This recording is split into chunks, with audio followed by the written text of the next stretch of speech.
Welcome to Nature Walk, the podcast where we delve into the wonders of the natural world. I'm your host, David, and I'm thrilled to have you join me on this journey today.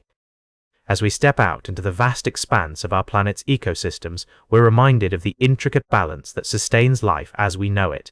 And yet, there are areas where this balance is being severely tested by the impacts of climate change.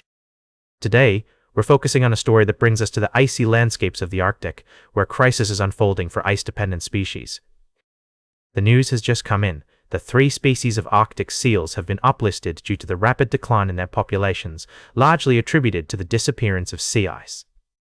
This isn't just a local issue, it has far-reaching implications for the entire marine ecosystem and, indeed, for global biodiversity. Let's dive deeper into this story. The Arctic has warmed nearly 4 times faster than the globe since 1979, with profound consequences for its inhabitants. For species like the hooded seal, the harp seal, and the bearded seal, sea ice is not just a platform, it's their lifeline.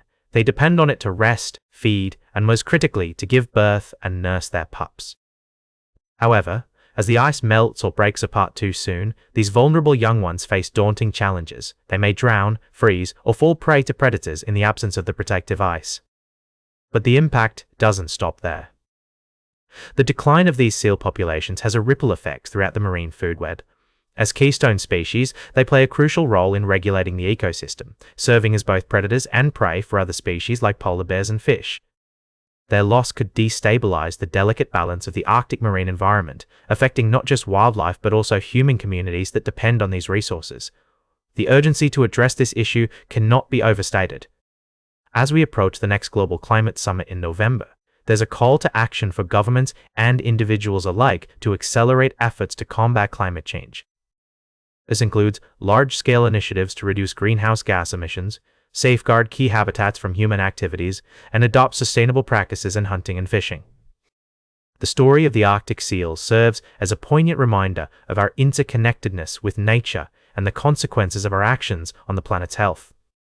As we navigate these complex issues, it's clear that protecting biodiversity and stabilizing our climate are not separate goals, but intertwined necessities for building a future where both people and nature can thrive. We'll be right back with more fascinating stories from the natural world on Nature Walk. Welcome back to Nature Walk. I'm your host, David. As we continue our journey through the natural world, we find ourselves in the midst of a rather fascinating tale, one that delves into the realm of creatures with names that evoke a sense of mystery and perhaps even a hint of fright. Today we're going to explore 3 such creatures: the goblin shark, the ghost crab, and the vampire bat. But before we dive into their intriguing stories, let's take a moment to appreciate the diversity and complexity of life on Earth. As we venture into the deep waters, tropical beaches, and dark forests where these creatures reside, it becomes clear that each has evolved unique adaptations to thrive in its environment.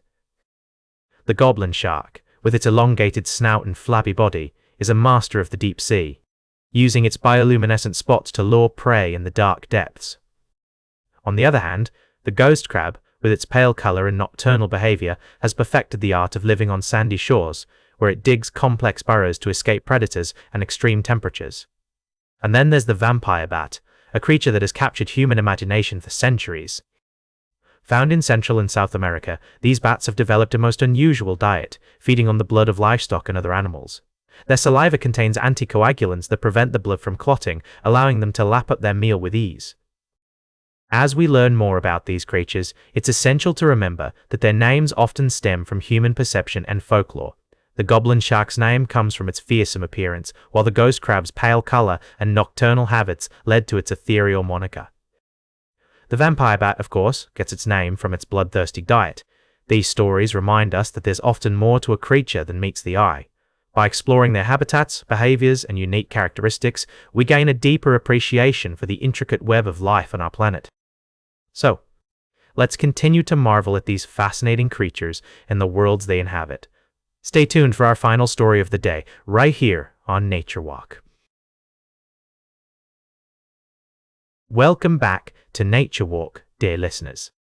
As we conclude our journey through the wonders of the natural world today, I'd like to delve into a topic that has been at the forefront of conservation discussions lately.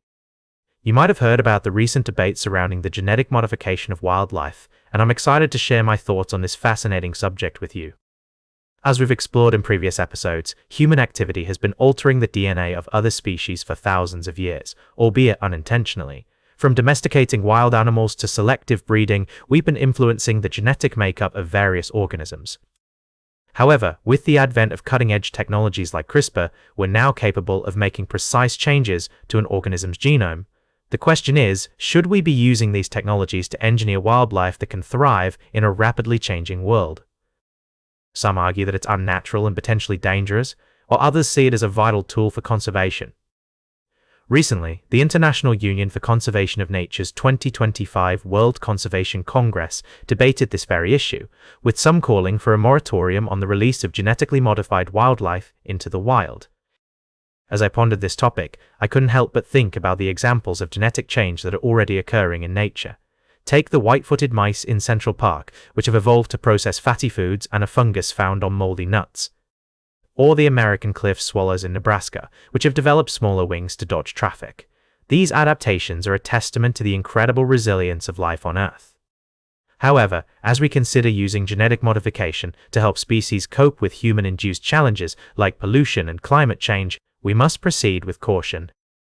We need to carefully weigh the potential benefits against the risks and ensure that any modifications are done responsibly and with the utmost care for the well-being of the animals and ecosystems involved.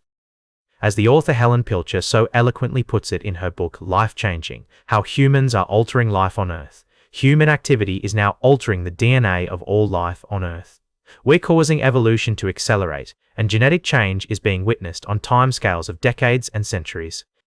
It's a sobering thought, but one that also presents us with an opportunity to be proactive in shaping the future of our planet. As we conclude this episode of Nature Walk, I'd like to leave you with a question. What do you think about the genetic modification of wildlife?